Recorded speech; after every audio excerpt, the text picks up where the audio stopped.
do you like to be misunderstood? I don't. In fact, I well and truly hate not being able to get my message across to people, detest being misunderstood. Sometimes we're just not speaking the same language as others. What seems perfectly clear and logical to us sounds like gibberish to other people.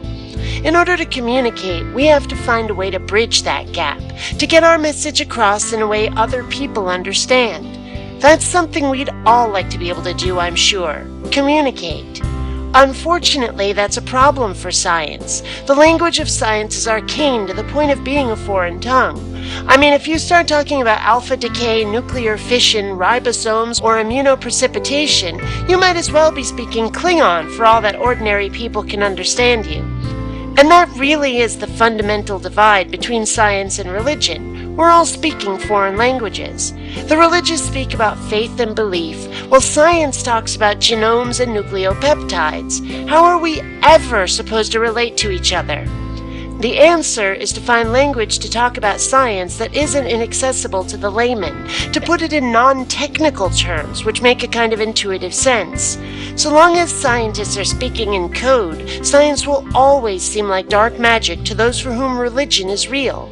A prime example has come up recently here on YouTube. There have been a number of videos about the fact that scientists have created the first artificial cellular life, but yet we're all concentrating on Draw Mohammad Day. Why aren't we more excited about the fact that humans can create life in the laboratory?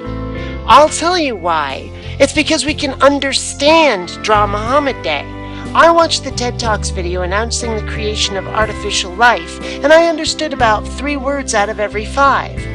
It was exciting intellectually, but it just didn't have the same kind of visceral impact as thumbing our noses at terrorists. For science to truly take hold of the public, it has to find a way to communicate with people who haven't had a university education in the subject, with people whose vocabularies tend to stay under 5 syllables. Do I know how to do that?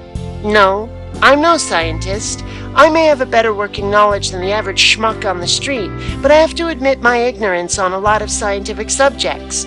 I wouldn't know how to translate science into common language, but the problem has been illuminated, and we should all work to find a solution, because if we can show the public that science is not some impenetrable and arcane alchemy done in towers by white-bearded old men or by buck-toothed four-eyed nerds with pocket protectors, maybe they'll warm to it just a bit more.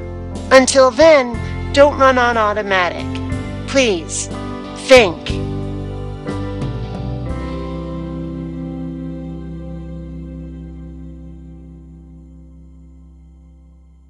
Please take the time to rate this video. And hey, if you dig what I do, subscribe. You might also enjoy my webcomic, The Adventures of Kinneara Baxter. You'll find a link in the info bar. Not rating videos has been shown to cause obesity, acne, and male pattern baldness in laboratory rats.